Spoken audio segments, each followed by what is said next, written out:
হাসান ছিল একটি চঞ্চল আর হাসিখুশি ছেলে। সে তার বাবা মায়ের সঙ্গে শহরের এক ছোট্ট বাসায় থাকত।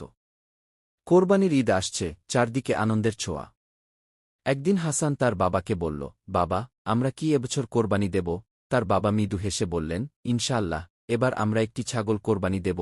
কয়েকদিন পর তারা একটি সুন্দর বাদামি ছাগল কিনে আনল।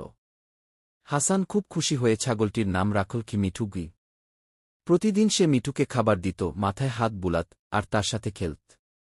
ধীরে ধীরে মিঠু হাসানের খুব প্রিয় হয়ে উঠল।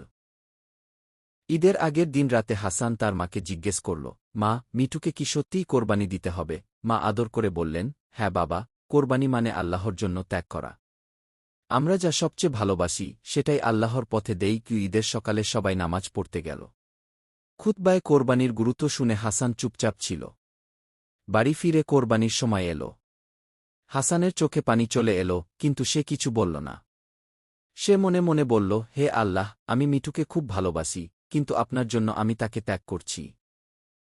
কোরবানি শেষে হাসানের বাবা মাংস 3 ভাগ করে গরিবদের মাঝে বিতরণ করলেন।